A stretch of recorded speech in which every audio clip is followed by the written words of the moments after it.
Just at the back there, microphone in hand.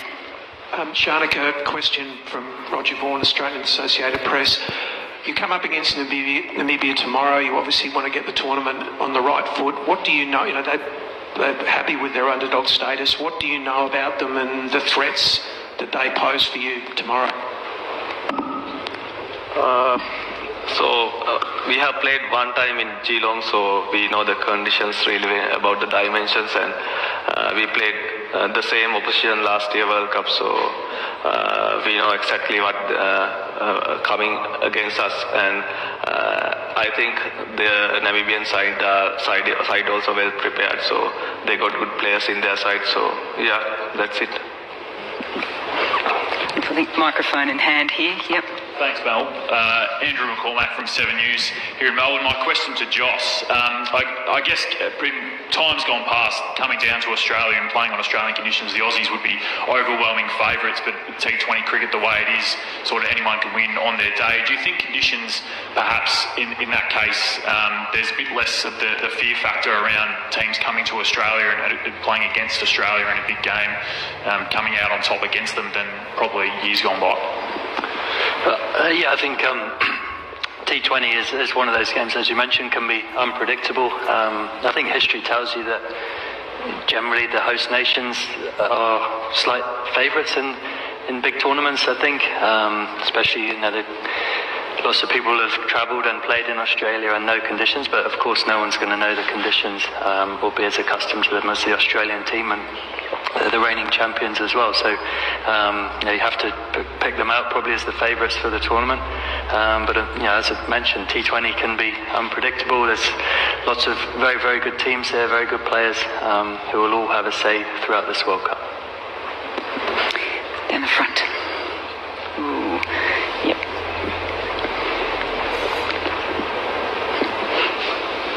Question for UAE captain.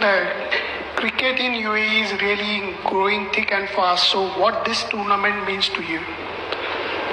Yeah, it means a lot for us. I mean, there are a lot of good things coming up for UAE cricket. There's a league going to happen in UAE, and yeah, I mean, coming back to this tournament, our boys are also really, preparing well. I mean, we want to really make an impact and show our skill set in this bigger platform, and to show to the world that we are here to make an impact. My question to UAE captain again. It's such a good honor that you're representing in such a prestigious tournament. I wish you good luck that you win the final, but what position you would be happy to go with? At least semi-final, final, in your opinion, with your ranking. You're happy to do the upset? UAE captain. Sorry. CP. Yeah. Could you repeat that? Yeah. CP, where are you aiming for as a team? Are you looking at the qualifiers to get into the Super 12 or to take the trophy home? Yeah, first of all, our first target will be the second round. I mean, having said that, we have to focus on the task in hand and treat every match equally important, and and try to take one step at a time and try to do our skill set and try to execute our skill set really well and take it from there. Okay, we've probably got time for one or two more questions. Alex Malcolm from Cricket Info. Just a question for Kay Williamson. How's Daryl Mitchell and Lockie Ferguson tracking ahead of next week? Lockie's tracking quite well. Daryl's sort of a day-by-day case, so he'll start hitting fairly soon.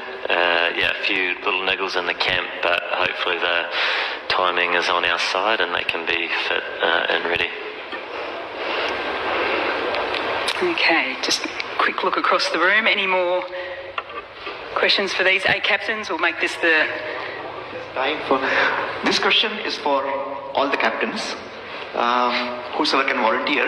My question is, does the spirit of cricket enable you to exchange notes between yourselves, or does the spirit of competition prevent you from exchanging notes among you captains? It's a common question for anybody who can volunteer. I'm tipping if they want to win a T20 World Cup, they might keep their notes in their back pocket. Yeah, one last question. There we go. If I could just go back to Andrew McCormack again for 7 News, just to go back to Scott, if I can. How is it going to be for you, mate? I mean, playing in Australia, I guess you've got requests for tickets all over the shop.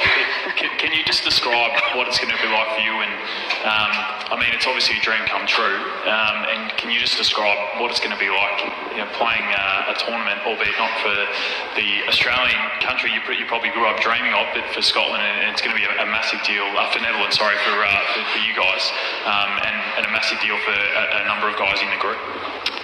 Yeah, well, we've got a few guys in the group that have, have grown up in Australia or been across to Australia at certain times, so it's pretty cool.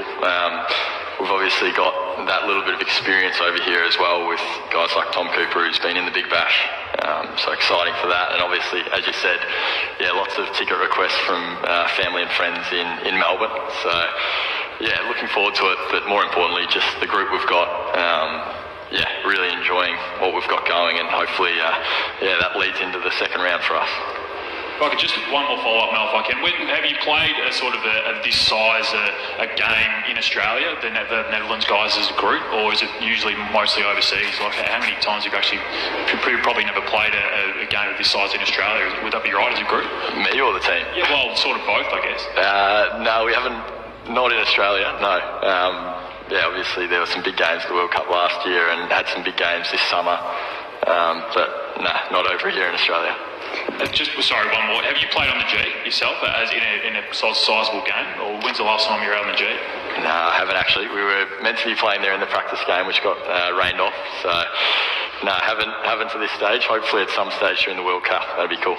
Good luck. Sounds pretty good to me. And if you do have any spare tickets, we'll have a chat at the back. Can we please put our hands together for the first of the 8 captains: Aaron Finch, Gerard Erasmus, Kane Williamson, Dustin Shankan, Joss Butler, CP Rizwan, Mohammed Nabi and Scott Edwards. Fellas, thank you so much for that.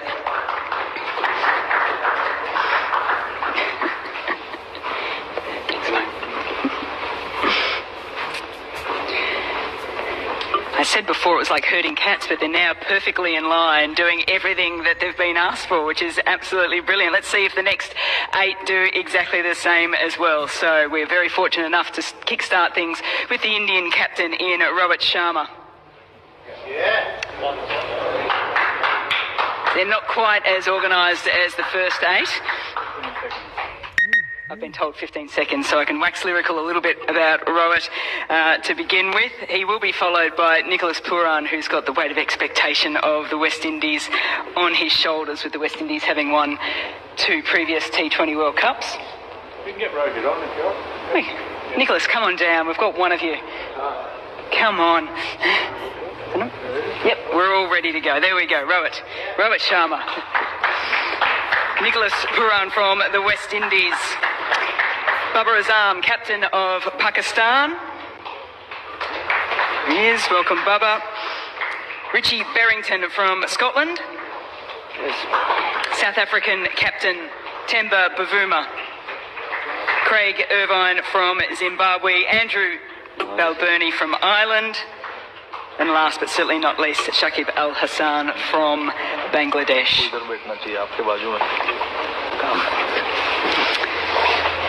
Welcome to you guys. So you know the standard now, so get ready for a little bit of a grilling from the audience, but I will start as well. I'm going to start with you, Richie. A little bit light on in terms of T20 internationals over the last little bit, but some seriously good form in the 50-over formats. That combined with success from just 12 months ago must have you guys feeling pretty confident.